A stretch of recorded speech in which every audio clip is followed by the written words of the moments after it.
Welcome back literature മീസ് admission അപ്ഡേറ്റ്സുകൾക്കും exam അപ്ഡേറ്റ്സുകൾക്കുമായും ചാനൽ സബ്സ്ക്രൈബ് ചെയ്യുക. കേരള യൂണിവേഴ്സിറ്റി 2024 ഡിഗ്രി അഡ്മിഷൻ്റെ സെക്കൻഡ് അലോട്ട്മെൻറ്റ് ഇപ്പോൾ യൂണിവേഴ്സിറ്റി പബ്ലിഷ് ചെയ്തിട്ടുണ്ട്. നിങ്ങളുടെ ആപ്ലിക്കേഷൻ നമ്പറും പാസ്വേഡും യൂസ് ചെയ്ത് ലോഗിൻ ചെയ്ത് നോക്കുകയാണെങ്കിൽ ഏതെങ്കിലും കോളേജിൽ അഡ്മിഷൻ ലഭിച്ചിട്ടുണ്ടോ എന്നും അതുപോലെ ഫസ്റ്റ് അലോട്ട്മെൻറ്റ് ലഭിച്ചിട്ടുള്ള വിദ്യാർത്ഥികൾക്ക് എന്തെങ്കിലും തരത്തിലുള്ള ചേഞ്ചസ് ഉണ്ടായിട്ടുണ്ടോ എന്ന് നിങ്ങൾക്ക് അറിയാൻ വേണ്ടിയിട്ട് സാധിക്കുന്നതാണ്. അതുപോലെ തന്നെ എല്ലാ കോളേജിലെയും ലാസ്റ്റ് ഇൻഡെക്സ് മാർക്കും നിങ്ങളുടെ റാങ്ക് ലിസ്റ്റും പബ്ലിഷ് ചെയ്തിട്ടുണ്ട്. ഇതുവരെ അലോട്ട്മെൻറ്റ് ലഭിക്കാത്ത വിദ്യാർത്ഥികളും അതുപോലെ കിട്ടിയ അലോട്ട്മെൻറ്റിൽ സാറ്റിസ്ഫൈഡ് അല്ലാത്ത വിദ്യാർത്ഥികൾക്കും നിങ്ങളുടെ ഇൻഡെക്സ് മാർക്കും റാങ്ക് ലിസ്റ്റും കൂടെ കമ്പയർ ചെയ്തിട്ട് അടുത്ത അലോട്ട്മെൻറ്റിൽ ഏതെങ്കിലും കോളേജിൽ കിട്ടുമോ അല്ലെങ്കിൽ ചേഞ്ചസ് ഉണ്ടാകുമോ എന്നൊക്കെ നിങ്ങൾക്ക് അറിയാൻ വേണ്ടിയിട്ട് സാധിക്കുന്നതാണ്. അപ്പോൾ ഓൾറെഡി ഫസ്റ്റ് അലോട്ട്മെൻറ്റ് ലഭിച്ച് ഫീസ് അടച്ചിട്ടുള്ള വിദ്യാർത്ഥികൾ ഇനി ഫീസ് അടയ്ക്കേണ്ട ആവശ്യമില്ല. ഓൺലൈനായിട്ട് നിങ്ങൾക്കിനി പേയ്മെൻറ്റുകളൊന്നും തന്നെ ഇല്ല. ഓൾറെഡി നിങ്ങൾ പേ ചെയ്തിട്ടുണ്ട്. അപ്പോൾ നിങ്ങൾക്ക് എന്തെങ്കിലും തരത്തിലുള്ള ചേഞ്ചസ് അലോട്ട്മെൻറ്റിൽ വന്നിട്ടുണ്ട് എങ്കിൽ ആ വന്നിട്ടുള്ള അലോട്ട്മെൻറ്റിലെ സ്ലിപ്പുമായിട്ട് അലോട്ട്മെൻറ്റ് സ്ലിപ്പിൽ പറഞ്ഞിട്ടുള്ള തീയതിയിൽ തന്നെ കോളേജിൽ നേരിട്ട് പോയി ഹാജരാകേണ്ടതാണ്. 22-ാം തീയതിക്ക് മുൻപ് എന്നാണ് അഡ്മിഷൻ ഷെഡ്യൂളിൽ യൂണിവേഴ്സിറ്റി പബ്ലിഷ് ചെയ്തിട്ടുള്ളത്. അപ്പോൾ നിങ്ങളുടെ അലോട്ട്മെൻറ്റ് മെമ്മോയിൽ നിങ്ങൾക്ക് ഏത് തീയതിയാണോ തന്നിട്ടുള്ളത് ആ ഒരു തീയതിയിലും സമയത്തും തന്നെ കോളേജിൽ നേരിട്ട് പോയി ഹാജരാകേണ്ടതുണ്ട്. ഇനി സെക്കൻഡ് അലോട്ട്മെൻറ്റിലാണ് ആദ്യമായിട്ട് അലോട്ട്മെൻറ്റ് ലഭിക്കുന്നത് എങ്കിൽ നിങ്ങൾ എത്ര രൂപയാണോ ഫീസ് അടയ്ക്കേണ്ടത് ജനറൽ കാൻഡിഡേറ്റ്സിന് ആ ഫീസും അതുപോലെ SSC ST കാൻഡിഡേറ്റ്സിന് ആ ഫീസും അടച്ചിട്ട് നിങ്ങൾ ഓൺലൈനായിട്ട് ഫീസ് പേ ചെയ്ത് അലോട്ട്മെൻറ്റ് മെമ്മോ ഡൗൺലോഡ് ചെയ്യേണ്ടതാണ്. ഓൺലൈനായിട്ട് ഫീസ് അടച്ചത് ശേഷം മാത്രമാണ് നിങ്ങൾ കോളേജിൽ നേരിട്ട് ഹാജരാകേണ്ടത്.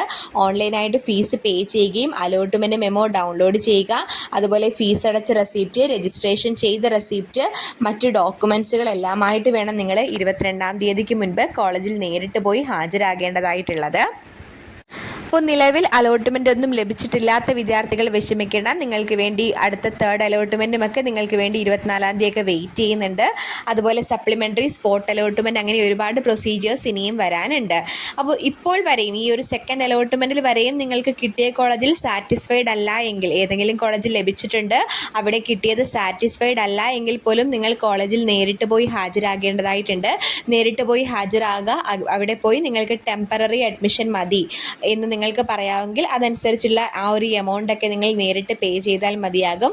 ഓൺലൈനായിട്ട് ഫീസ് പേ ചെയ്തിട്ട് വേണം കോളേജിൽ പോകേണ്ടത്. ടെമ്പററി ആണെങ്കിലും പെർമനൻ്റ് ആണെങ്കിലും ഓൺലൈനായിട്ട് ഫീസ് പേ ചെയ്യേണ്ടതായിട്ടുണ്ട്. അതിനുശേഷം കോളേജിൽ പോയിട്ടാണ് നിങ്ങൾക്ക് ടെമ്പററി വേണോ പെർമനൻ്റ് വേണോ എന്ന് നിങ്ങൾ കൺഫേം ചെയ്ത് പറയാൻ വേണ്ടിയിട്ടുള്ളത്.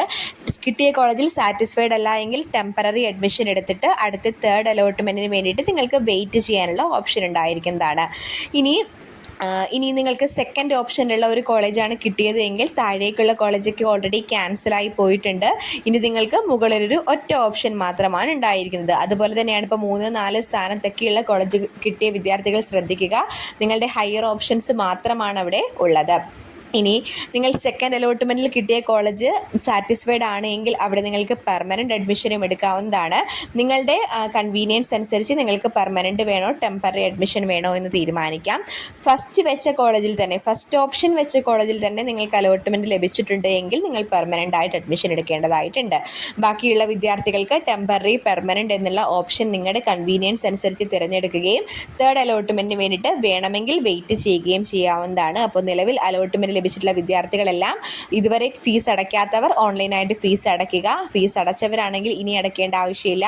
അലോട്ട്മെൻറ്റ് മെമ്മോ ആ ഒരു സ്ലിപ്പ് ഡൗൺലോഡ് ചെയ്യുക. സ്ലിപ്പർ പറഞ്ഞിട്ടുള്ള തീയതിയിൽ തന്നെ കോളേജിൽ ജോയിൻ ചെയ്യുക. എന്തെങ്കിലും തരത്തിലുള്ള ഡൗട്ട് അഡ്മിഷൻ സംബന്ധമായി ഉണ്ടെങ്കിൽ വീഡിയോയുടെ താഴെ കമൻറ്റ് ചെയ്യുക.